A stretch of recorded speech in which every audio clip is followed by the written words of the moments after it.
Welcome to another episode of the Creative Power Hour. I'm your host, Marcus Whitney, and today our guest is Mignon Francois.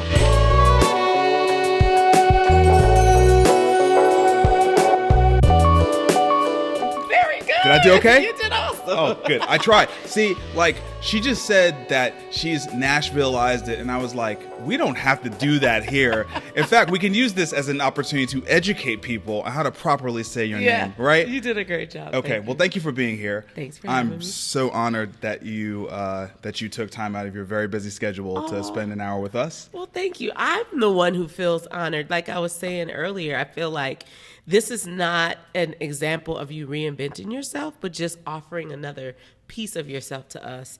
And I'm just so amazed all the time with the eloquence in which you do it. So I'm excited to be here. Well, that is very, very kind. So I told you a little bit about how the show works. We start with the origin story. I'm really excited to hear yours. Oh, wow. So I'm just this little girl from New Orleans whose hair has never been right. Your hair is fantastic. Your hair is fantastic. Okay, let's just start there. Your hair is fantastic. It was never quite right. Where did you? I don't know New Orleans that well, but I've been there enough to know different areas. Tell me, where did you grow up, and maybe even make it relative to someplace else. Where did you grow up? So I grew up in New Orleans East. Okay. So if I can make it relevant for you, yeah.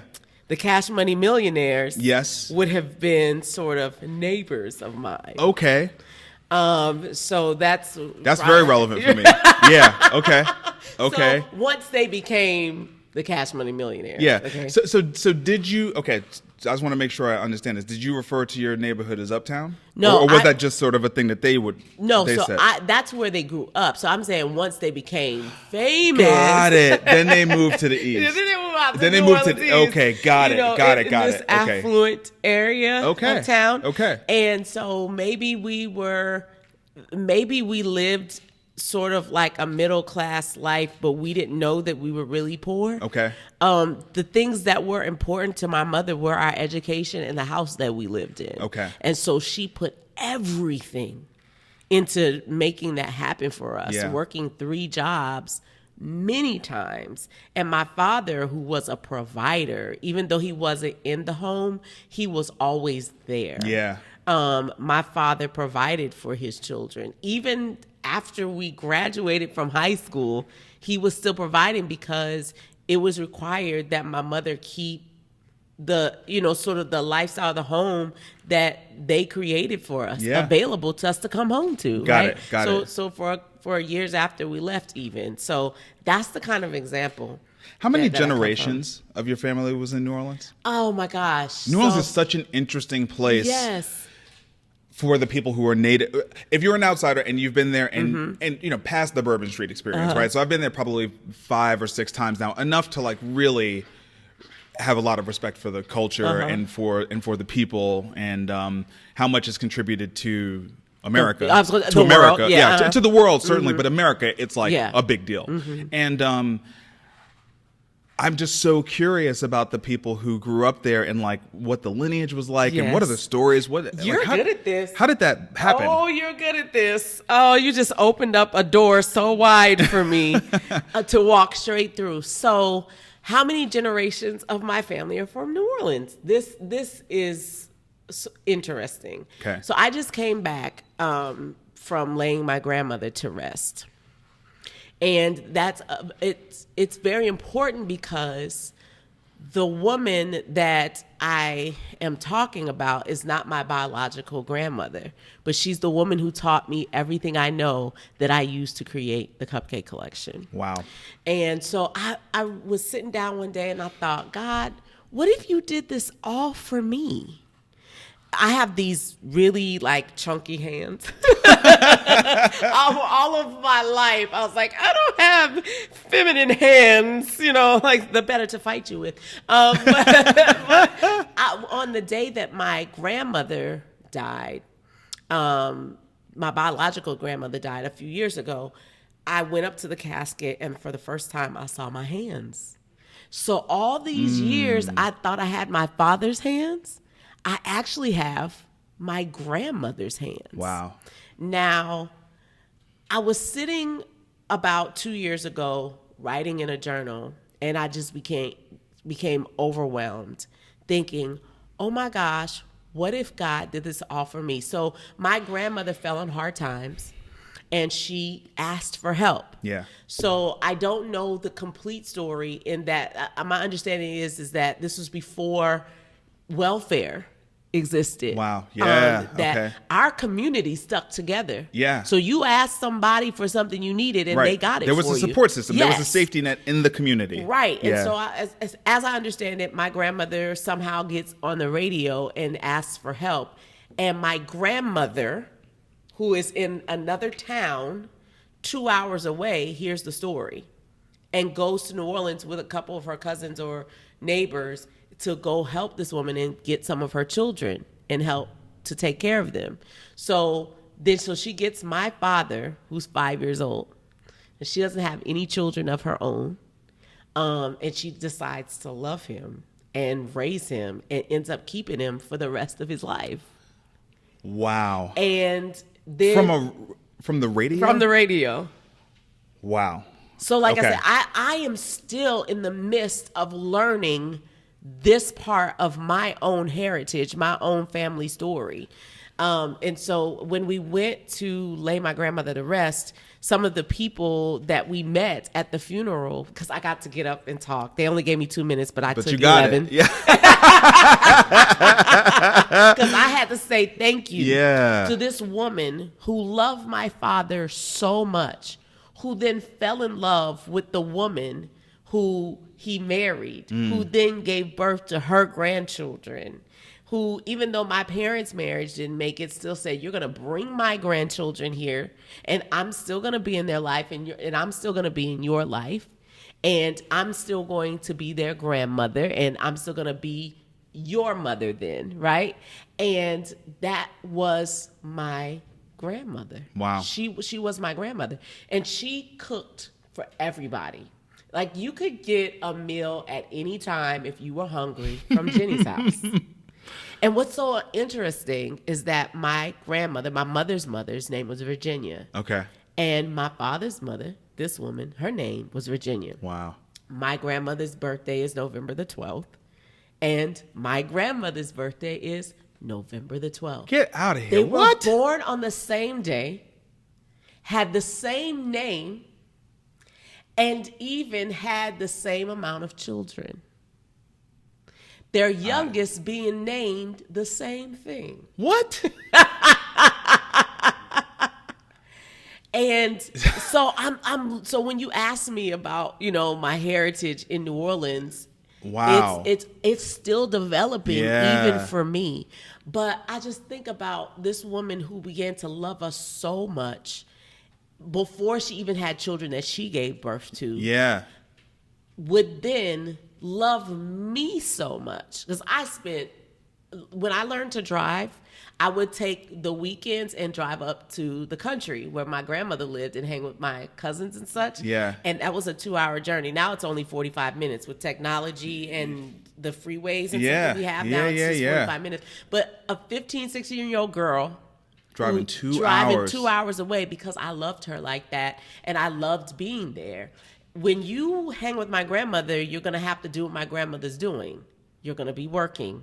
My grandmother was a domestic woman, so she didn't have much of an education, probably only up until the 4th grade. She could read, she could write, but what she did was she cooked and she cleaned. So I love to tell people the movie The Help is so important to me. Like, I love that movie. I watch it on repeat at all times. I'm watching my grandmother's life.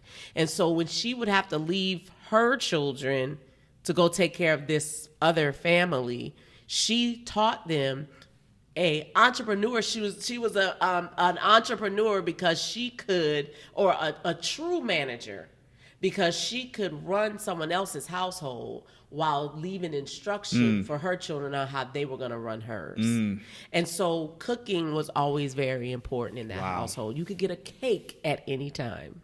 Wow. And so if you want to sit with my grandmother, if she's snapping beans, you're going to snap beans. And I loved being with her, and I loved helping her because I didn't want my grandmother to work, because all she did was work. And I wanted to one day be able to grow up and, like, Grandma, when I grow up, you're not going to have to work hard like this. Like, that was a dream of mine. So getting to stand over her just last Saturday and say thank you. Because when I decided to open up the Cupcake Collection, I didn't know how to bake, not even out of a box. And like, I want you to say that one more time. When you decided, yes. So, how long ago did we have Joshua here? Josh Mundy? That was last week. Yeah. You and Josh got something in common. Yes, that's my dude. He was in front of the cleaners. Didn't know anything about starting the dry cleaners, but he was like, And we opened on the same day. He told me. He told me that. Isn't that powerful? It is powerful. We both didn't know anything about what we were doing. That is so powerful. And opened it on the same day in the community that we opened, where people said nobody's coming over here for all of this.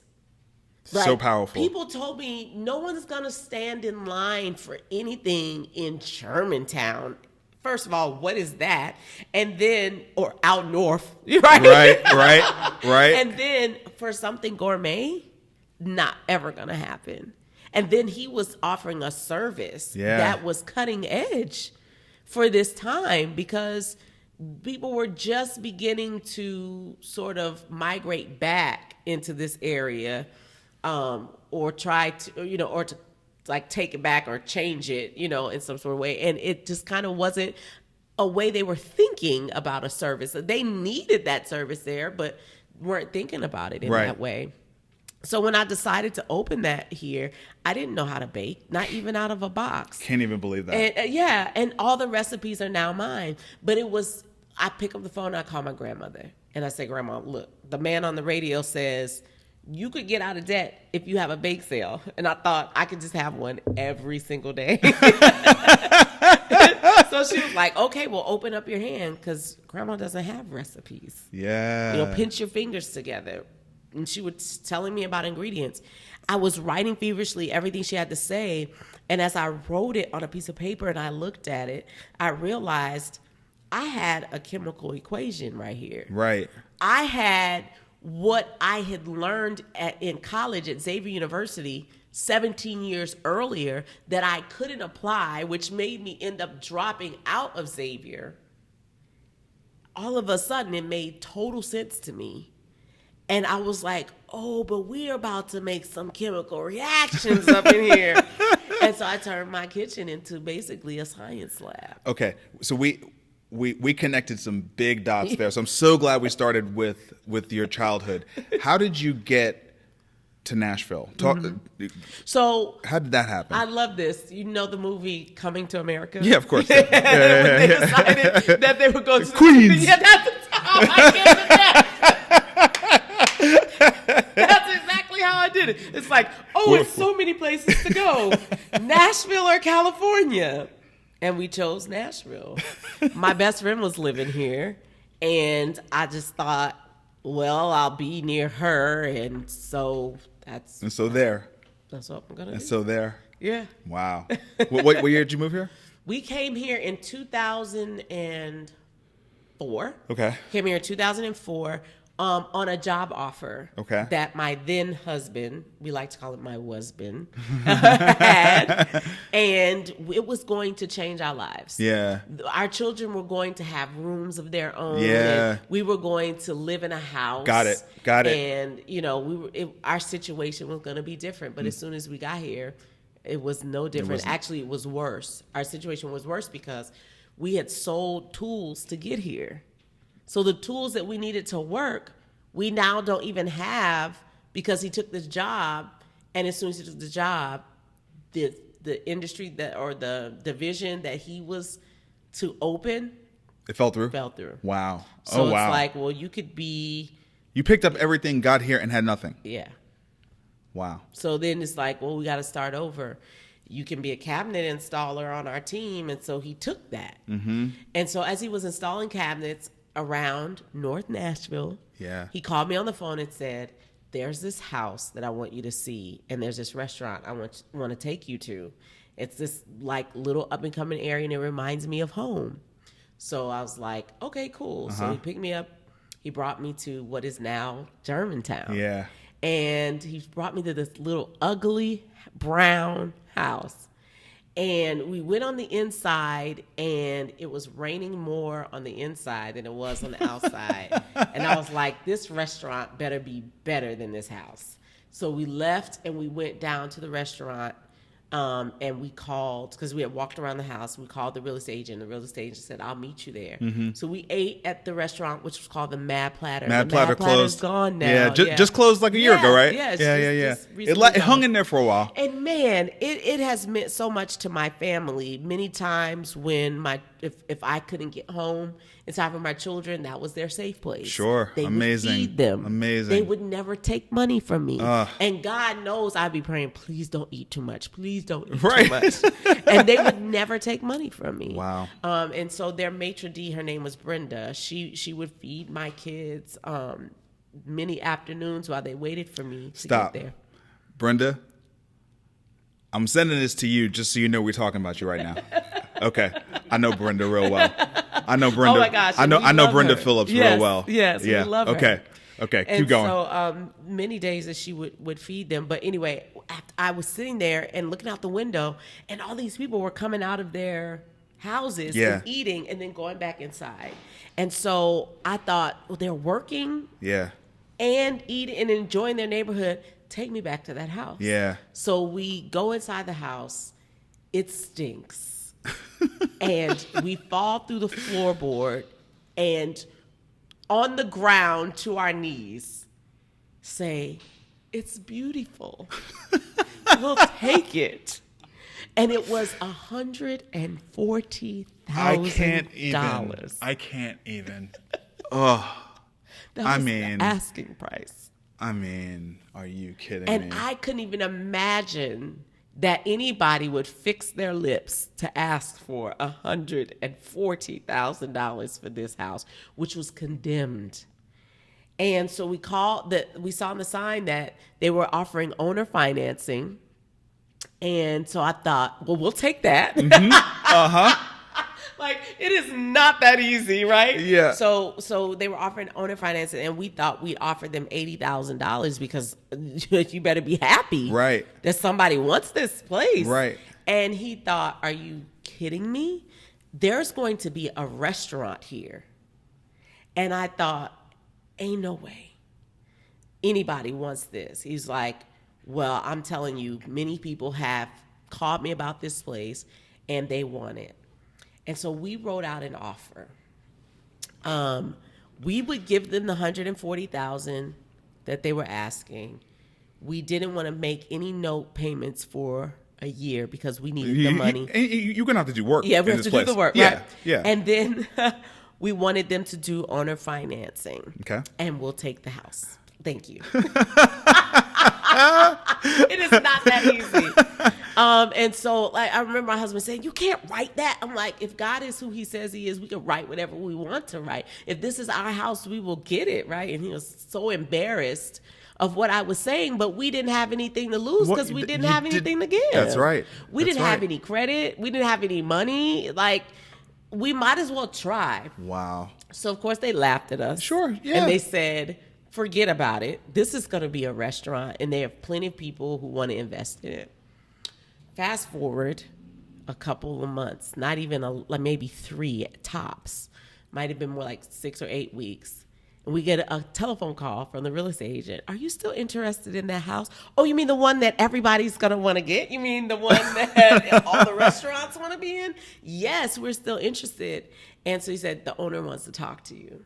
And so we went down, and he said, listen, I got some other houses that you can do the work on. And if you do the work on those houses, then I'll give you the down payment you need to buy this house from me, and I'll owner finance it for you. So essentially everything he laughed at me for, he offered to me. Wow. So we took it. Now, mind you, remember I told you we don't have a job now. Yeah, right. Really, you know, and so it's like, oh my God, we've just taken this opportunity, and how are we going to eat? We didn't know, but we showed up the first day to work on his house like we were supposed to. By the end of the week, he had given us $2,000 to go take care of ourselves because he couldn't believe the work that we put in. And he did that every Friday for 4 weeks to the tune of $8,000 in our pockets. And he gave us the $10,000 that he wanted down as a down payment in credit toward the house. And then he owner financed it. But he did us one better. He gave my husband a job. He made him the foreman of all of his projects. So the point that I'm making is you speak what you seek till you see what you've said.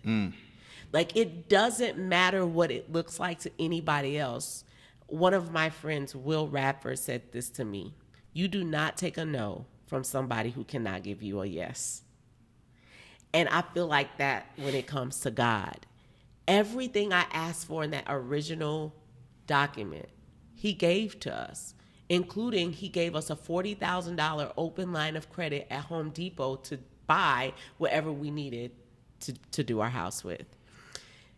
When I talked to him about it a few years later, after he was out of the deal and we had become creditworthy enough to finance it on our own and stuff like that, he said, I thought you were like an investment shark. He said, the stuff you were asking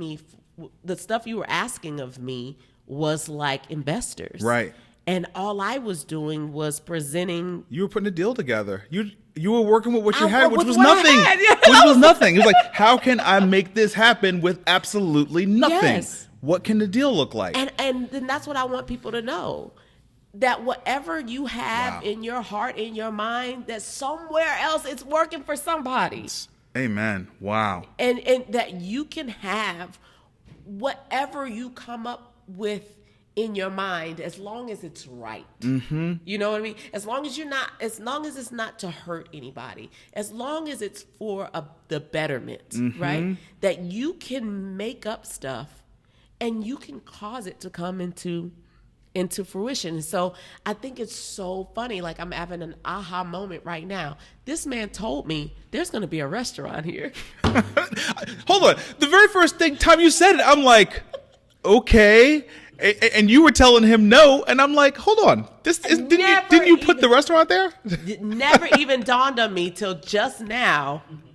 This man told me there's going to be a restaurant here.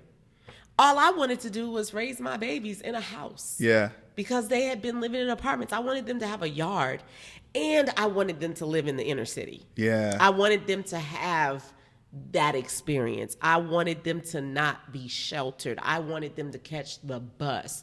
I wanted them to be well-rounded. And I felt like the last piece of rounding that I needed to make for them was to move them into town. Yeah. And so that's all I wanted. I didn't know that when we got here. Can I just talk about the Bible for a second? Yeah, of course. Who I am. Okay. Of course. The Bible says that the steps of a good man are ordered by the Lord. And so I've been thinking about that a lot lately. When you go to a drive-through window and you drive up to the mic and you place your order, by the time you get to the window, they've bagged everything. Just the way that you said that you wanted it. And if you go to a really fine restaurant, the waiter stands really close by so that he can always be in earshot to get you whatever you need. And then he will also suggest things that you might not know are available to you. Right. So that your experience will be even better. And I just started thinking about that's why they say they that wait upon the Lord will renew their strength. Because when you're waiting, serving, like when you are giving unto the Lord, he's going to provide everything that you need. And he's going to suggest some things that you might not have known were available to you. And when you get to the window, when you've prepared yourself, when you have made yourself available to receive whatever he has ordered for you, he's responsible for the outcome. He's responsible for when you unwrap that thing, that it is dressed exactly the way that he designed for it to be. Like when you get that hamburger in New Orleans, we call our po' boys dressed. That means it has lettuce, tomato, pickle, cheese, mayonnaise, like all the works. That when you open that thing, that is dressed exactly the way that it's supposed to be. And I've been thinking about the fact that God ordered this for me. He ordered the Cupcake Collection for me before I even knew that it was an option available. He was ordering the Cupcake Collection, and he was ordering success. He was ordering it because he knew that he could trust me with it. So when I go back and I say to you in the beginning, maybe God did this all for me. Maybe he took my father out of his comfort zone and caused him to live in a strange land with strange people who would then love his daughter that much that she would give her a piece of herself because he knew that I would take what she gave me and turn it into something that would then go back and give him glory. But then on top of that, besides giving him glory, I'm going to give it back to the people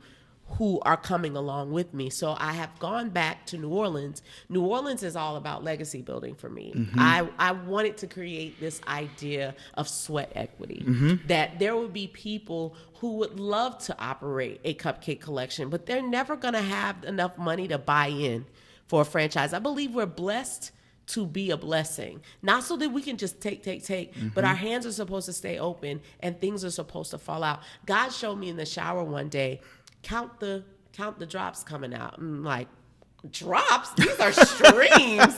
And he was like, no, but try. That's the blessings that I'm pouring on you. There's so much that you can't even count them. And then he said, now put your hands together. And so I'm trying to catch the drops. And he said, hold it, keep it as much as you can. I'm trying to ball in my hand and keep as much water. Have you ever tried to hold water? You can't. You can't. Only place you can hold water is in your palm. And it's a very little bit that your palm can actually hold. And God said, that's your blessings. I'm pouring all this stuff on you so that you can hold it for a little while, but so that it can fall on other people. It's only supposed to pass through you. All you get to keep is whatever you get to hold in your hand. Everything else doesn't belong to you. So that's the spirit in which I run my business. That's why I'm always freely giving of information or my time, because not only am I tithing my money, but I'm also tithing my talent or my gift, that increase that I've received, so that other people can know what they also have available to them if they would just believe. And so when I went back to New Orleans, I wanted to gift my sisters with this opportunity to be able to fish for a lifetime. And so now I'm teaching them about what God has shown me. And we even got to make the pilgrimage back after our grandmother's funeral to a little town called Terrio, which is our maiden name. And so the Terrio plantation was the first plantation in Louisiana, as we've read so far. So I am learning all of this stuff about my history right now, even as we speak. But I think it's such an amazing thing to know where God has brought me from. And that's why I said, what if he did this all for me? Because when I look at my hands and I look at what has happened to my family and the responsibility that I feel in giving it back to not only them, but also giving it to others, because I'm using that store as a sort of model to teach me how I then go and give this opportunity to other people. Because now what I understand, I went to the Whitney plantation while we were there. And so the Whitney plantation exists to teach Americans in the world about the life of the enslaved, right? And so as I've left the Whitney, I was like, God, okay, I get it now. Like, it was for me to learn all the places from which I've come, all of the brokenness and all of the opportunity, all of that talent and those gifts that could never become wealth into our generation, into our legacy. I think about how much they created for those people that they worked for, including my grandmother, right? But now we have an opportunity to have some of that fall on our children. And it's not given to us so that we can keep it. It's given to us so that we can teach it, so that we can share it with other people, so that other people can know what they can do also if they believe. So after I left there, I understood that I had to open up more locations. So I have this desire on the inside of my heart right now to plant them in places where we've been historically enslaved, so that we could be a representation of our ancestors' wildest dreams. Because what I love so much about the Cupcake Collection is when you come to the Cupcake Collection, don't nobody care what color you are. Nobody cares what you do for a living. Nobody cares how much money you have. As a matter of fact, if you don't have enough, the person next to you probably will buy your stuff for you. We're all the same when we stand in there. We're unified by the fact that you might get the last cupcake, and that's the one that I want. That has happened to me several times, by the way. Just for the record, that has happened to me several times. So that was the answer to that one question you asked. That was a big answer, but like, but I listened very closely to everything you just said. Let me give you some feedback on what I just heard. Okay. So one thing is, it was all very in the moment, right? Like, there's not. I didn't hear you talk about a tremendous amount of planning anything at all. And like, maybe I missed something, but that stood out to me. What also is standing out is the direction is anything but conventional and actually not really even human inspired. And when I say human inspired, I really mean like human led. Yeah, it's human inspired in that there's a service aspect to it, but it's not like this person told you never said this person told you to do anything in that entire process. Right. Like all this stuff you're just sort of doing. Yeah. What did you even think twice about whether or not Cupcakes would be? Because one thing I remember about the Cupcake Collection was it was probably the first thing I encountered in Nashville as a person from New York that beat the trend. That was, because Cupcakes became a thing. Yeah. But you were way ahead of that. Yeah. Way ahead of that. Like, did you have any doubt about that at all? Like, that is you are good at this. I try. I'm working on it. I really. Des coaches me, I really believe in moving in the now. So that's, something that is keen in my life. Yeah. I follow in obedience to what I feel. And I think the more you exercise that muscle, the more it will perform for you. Absolutely. I truly believe that money has no power, that it's your faith currency that does all of the work. You are basically saying everything right now. This is basically everything. This is like, this is everything. I believe the reason why we don't believe that we can do things is because we've never seen ourselves do it. Right. So then we go and put our faith in other people. Oh yeah, if Mignon says it, then she's gonna do it, right? Yeah. And so people empower me to do things because they believe in me, and that faith that they have, they then deposit it into me, and then I'm able to go and do things that even shock me. Right. That I had no idea that I could actually do. But the only reason they put that faith in me is because they saw me do something. That's right. And because I did something, now I can do pretty much anything. Yeah. And that's what I want other people to know. The reason why you don't believe in yourself is because you've never seen you do it. Right. But money is literally paper. It's fibers. What is the difference between the fibers in this shirt or in this cup or on this table? Right. Except for the hands that created it, the mind that thought of it, that put energy behind it, and the faith to believe this is what it's going to look like when I get finished with it. That's what causes it to happen. And I believe that faith is the currency that will perform for you. You can use it like a bank account. And there's something to,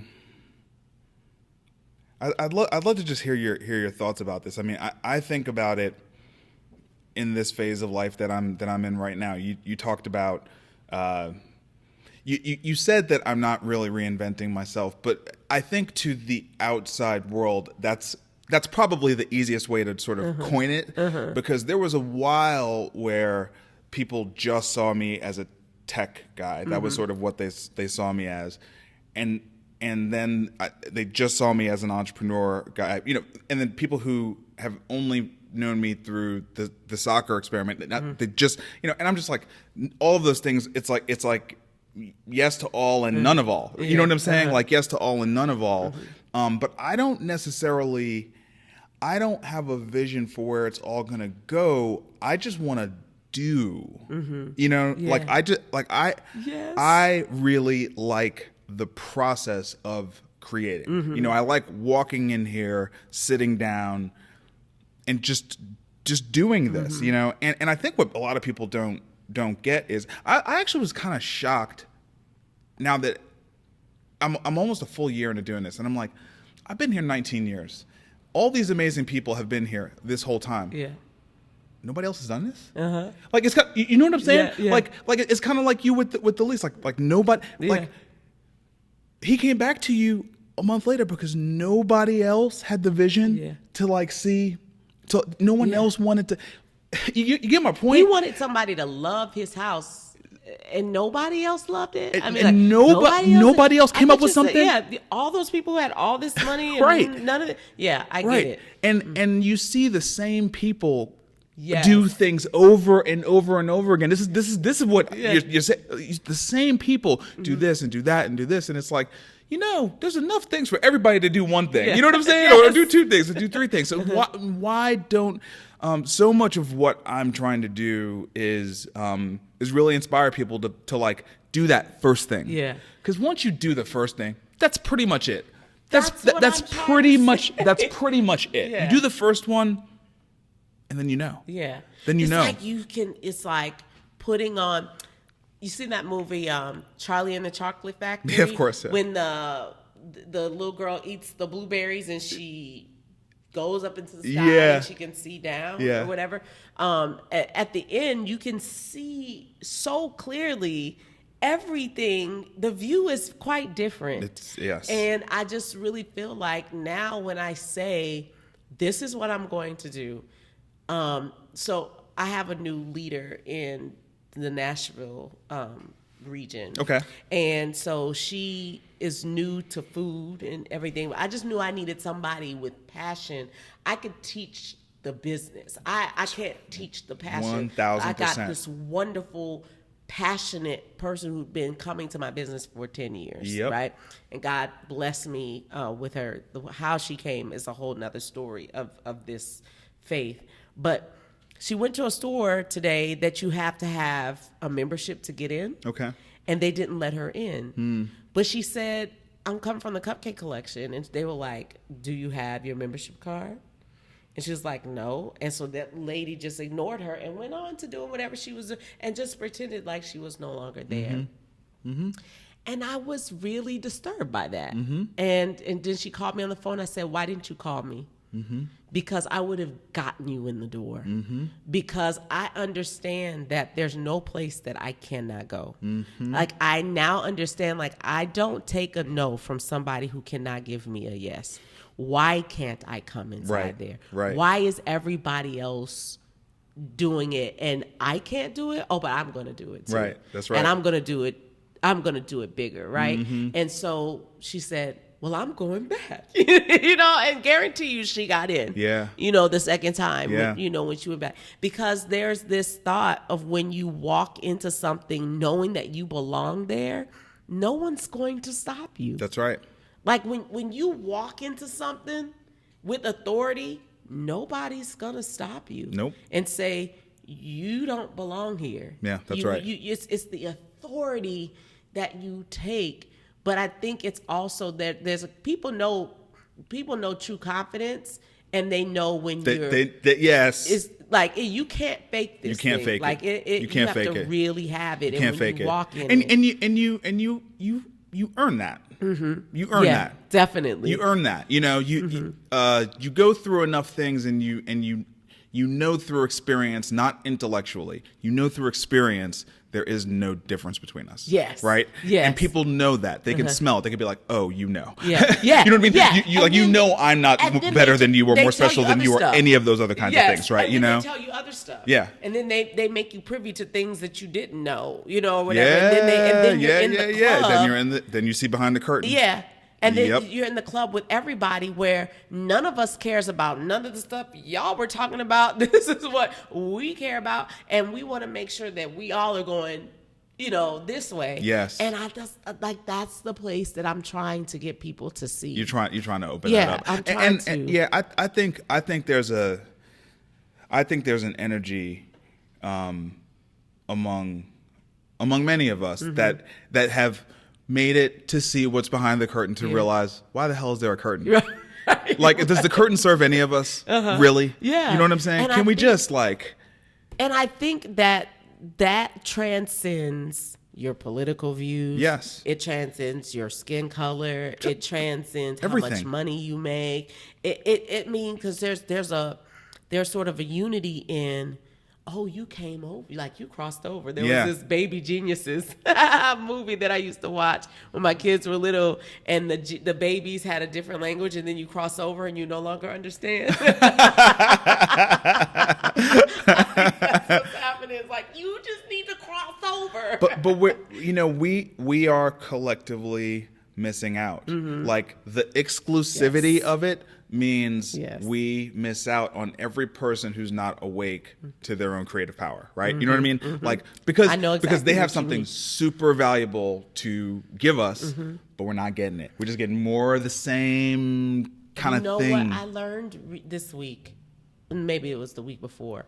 If we would consider, and I hope that this helps somebody listening, if you would consider your week not as a work week, but as a creation week, how much differently would you look at or consider what you produce? Same. I get it. I want you to say a little bit more about that. Yeah. Say a little bit more, because. So if the Creator God worked for 6 days to create all of this space that we are and who we are, He rested and looked back and did some quality control and considered His product line. Yeah. He didn't call it a work week. It was His creation week. And if we would see ourselves in that light, we would know that we've been in co-collaboration all week with a Creator who designed us to make things, to create opportunities, to create products, to create our own experience, to create what we wanted to be a part of. If we would see it that way, it wouldn't be burdensome. You know, there would be an air of accomplishment at the end of it, that this is what I made this week. There is,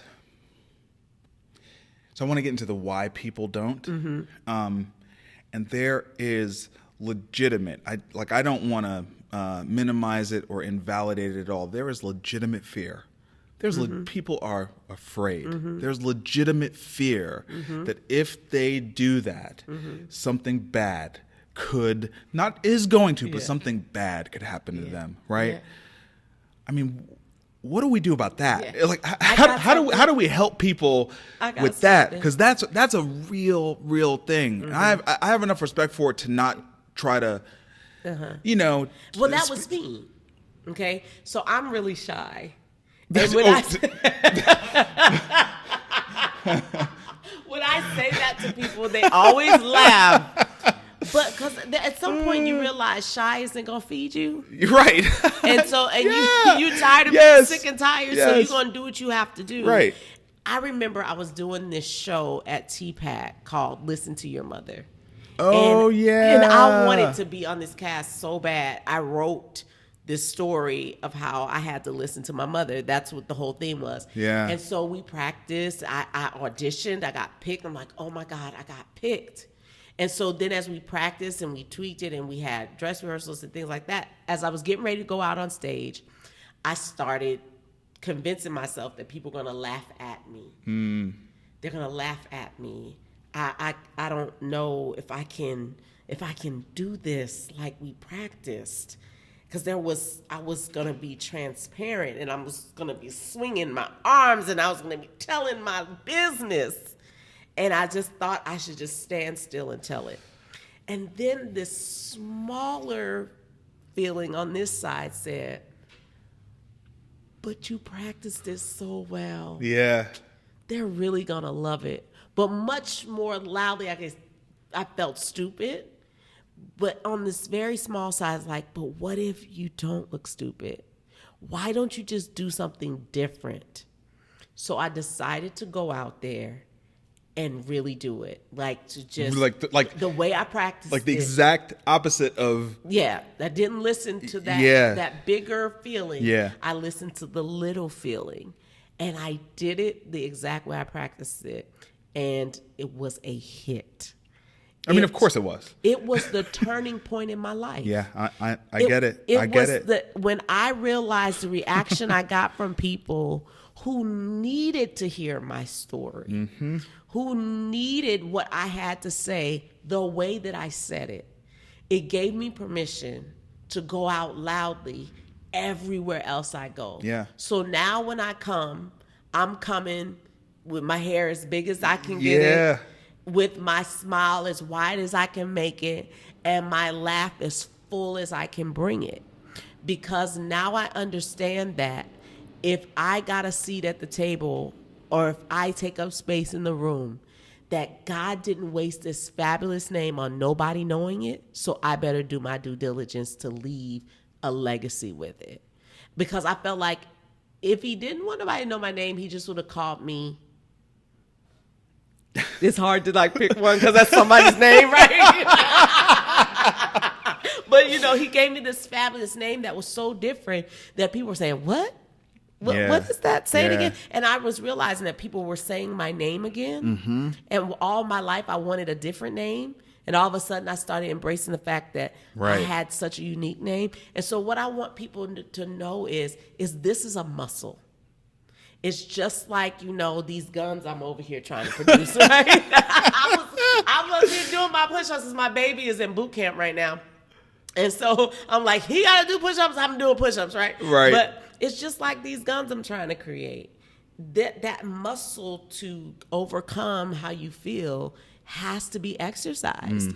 And the more you exercise it, you press it down. You shrink it in. Like muscle weighs more, but it takes up less space, so you shrink it down. And I think that's what people need to know, that voice that's telling them they can't is the liar, right? Yeah. That maybe they're not afraid to fail, they're actually afraid to succeed. Because when you succeed, when you become successful, you have to get up when you don't feel like it. You're going to have to come back from the trip when you don't feel like it. You have to miss out on the field trip with your children. You're going to have to miss some stuff because you are so successful. You have to be present. You have to show up. I think that's what they're really afraid of. Yeah. They just don't know that that's what they're afraid of. It's not that they're going to fall on their face. They think that idea is so good. They think that idea is just that good, that it's going to keep them from doing some of the other things. It's going to make you not be able to watch your favorite program. Yeah. You're going to miss it. That's right. That's right. You're not going to be there at the party. That's right. That's the stuff that I think you have to know the truth about. That's truly what you're afraid of. It's not failure. I don't even know where to go. I really, Des, how much time? What are we doing? 48 minutes. Oh my God, we have 12 more minutes. Oh man, this, you talk about dense. This has been dense. I need to think about where to go from here. Okay, let's talk about. Is it okay to talk about the Cupcake Collection a little bit? Yeah, I love it. So catch us up to today, like locations and what is the state of the Cupcake Collection today? So what is it? We are, oh my gosh, we are so blessed. So here I am, this little girl who doesn't know how to bake. And we were voted last year by Yelp as the best cake in Tennessee. That was last year. And we are ranked as in the top 10 in the nation for best bakeries in the country. You are kidding me. Yes. And now we've taken it back home to New Orleans, where I'm from, because we were 15 years outside of Katrina. And well, at the time we were 13 years outside of Katrina, and I felt like I was seeing the city come back in ways that I didn't understand. Mm-hmm. And I wanted to be a part of the story, that I didn't want to complain about. Like, we had chains we never had before. Now, all of a sudden, we have chains. And I was like, well, after Katrina, our flavor got spread all over the entire country. Absolutely. And so a lot of us were never going to come back home. And so it's like, to me, making it in food in New Orleans is like making it in music in New York. That's right. That's right. You know, that's like, right. if you can make it there, you can make it anywhere. That's right. So I wanted to bring it home to see if it could make it there, and to be a part of the fabric of rebuilding the city since Katrina, because we're still it's still coming back. Yeah, it's a still process. Very much rebuilding. It's a process. And so I wanted to be a part of that. But even more so, these numbers are disparaging that say that Louisiana ranks as like 50th in the nation, I believe the report said, for women in business and in leadership. And that those numbers become even worse when you consider women of color. And I wanted to really own a business there. Yeah. At that point. Yeah. Because it's not that's that we really don't, meaningful. Yeah. It's not that we don't own businesses, you know, or we have our side hustles, or we don't, or our stuff is not recognized. Yeah. But everyone knows that the talent exists. Right. And so whenever people come to our store that's on Magazine Street, a place where historically we Magazine haven't Street. existed. Yeah. It is a love letter back to New Orleans, but I never want to get it twisted. I never ever want to get it twisted. I understand that I was New Orleans raised, but I was Nashville made. I could not be who I was or who I have become without the support of the people that are in Nashville. I've heard it said that Nashville, they call us the It City, but I heard somebody say something that I thought was way better, that we are a time, not a place. That never again will this collection of people be here to collaborate and create what we're doing together. I'm telling you, you just said it. Yeah. You just said it, because that's kind of the scariest thing for me is I don't want to. I don't want to get nostalgic or feel like that old guy who's things are changing.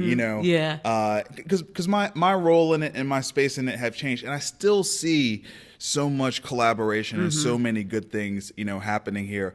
But it is the thing I think I most care about, right? Because I feel the same way. I mean, my story mirrors yours in a lot of ways, like how I moved here, very coming to America. It wasn't me; it was my ex's best friend who lived here, and that's why I moved here.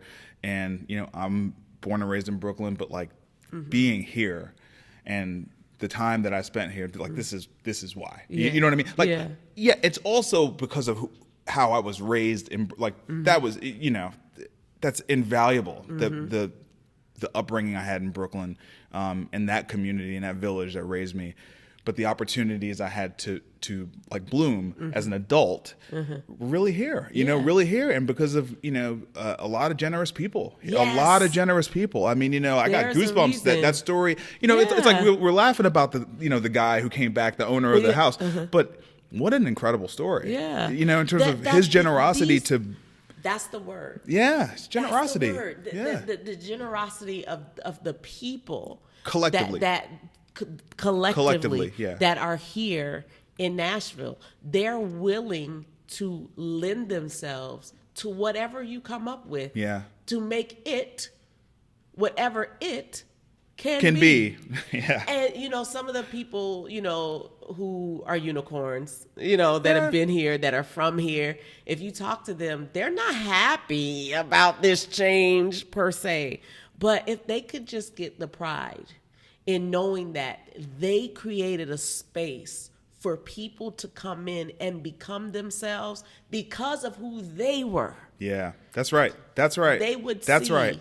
They would see that they are the reason that it happened, because I totally understand that the way that this happened for me probably wouldn't have happened anywhere else. Really hard to see another place where this could have happened, right? Like from here, I can go on. Yeah. But I think I had to do it here first.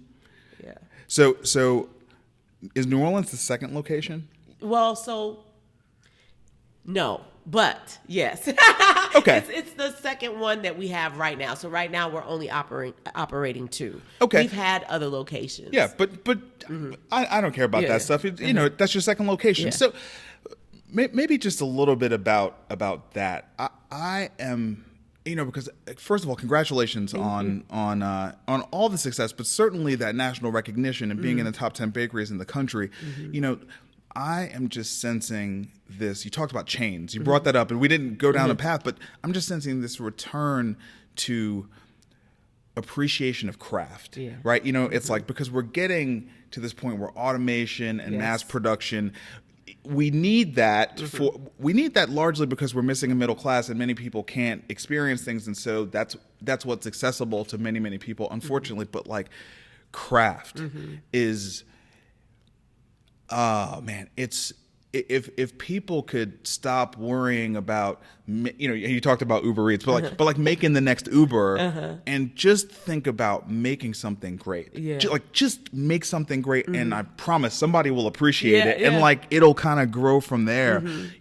I just think it's fantastic that you got 2, and because there's something great about the idea that if you want a cupcake from one of the top 10 bakeries in the country, there are 2 locations in the country, and these are the hours, and if you don't get there in these hours, and really on the early side because they might sell out, then you can't get one. There is something special about that too. You know what I mean? I was just telling someone yesterday, I still marvel at the fact that people stand in line and they'll wait. It's so awesome. It's so awesome. I mean? And I'm just like, God told me it would be successful. And you showed the Slim and Husky boys how to do it. I love them so much, and a lot of people don't know how our stories actually intersect. But I'm gonna have one of them 3, probably Clint on the show here. So I'll have to ask him. I'll have to ask him. Yeah. So it's incredible how you just have to be in the right place, at the right time. But I think that's what we're doing at the Cupcake Collection. People are tired of fake. Yeah. The whole fake it till you make it, yes. Idea. I think people are tired of fake interactions. Yes. They're tired of fake people. They're tired of fake ingredients. They want something real. They want real interactions with people. Our lives are stuck in telephones and in digital things, and we want to interact with people. We want people to see us.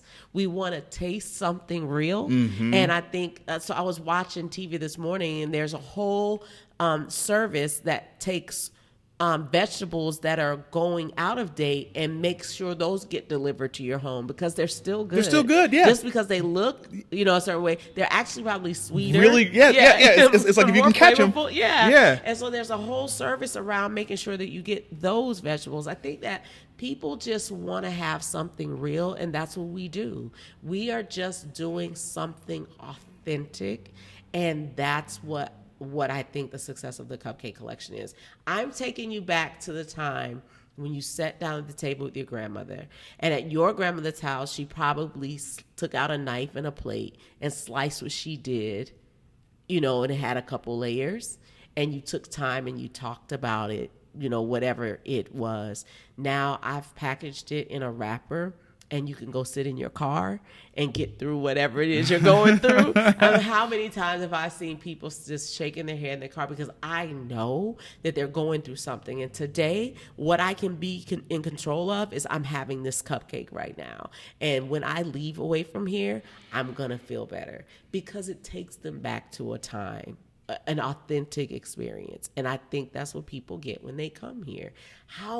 The elderly women that come to my store. I saw this elderly lady getting out of the car, and she was trying to get out on her cane, and the the guy she was with said, "I will go get for you." She said, "No, I'm going in there myself."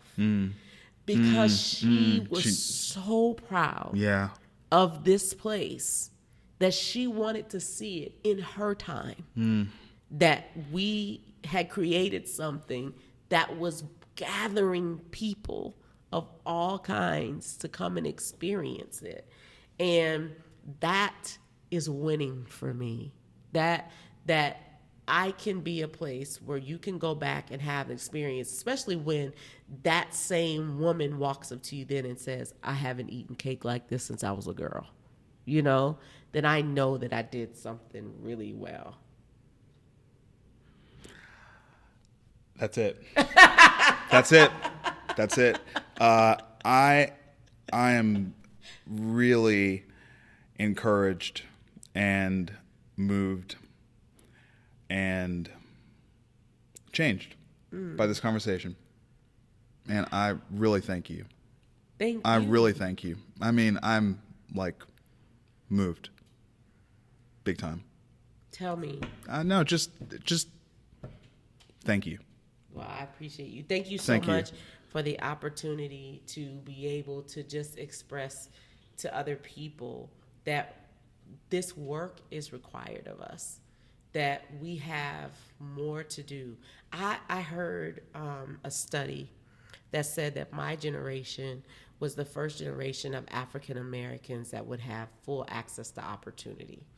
That I have opportunity that my parents didn't have is an understatement. Yeah, absolutely. And that when I decided to open up this company, my mother was like, "No, you go to work for a company for 35 years because that's what we do, right? You don't go out here and play, business," because it was something that she couldn't understand. My mother, I'm not.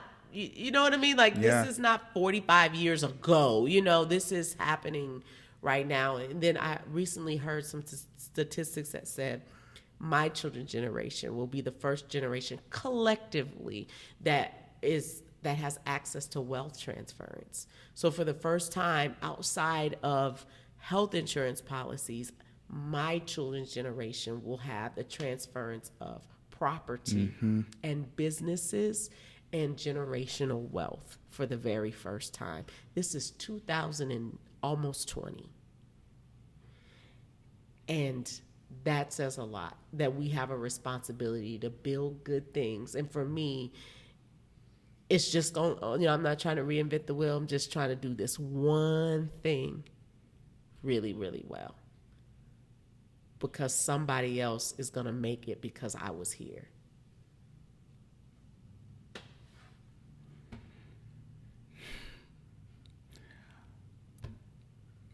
I don't have any words. I don't have any words. Thank you. Thank you. Thank you. Until next time. Peace.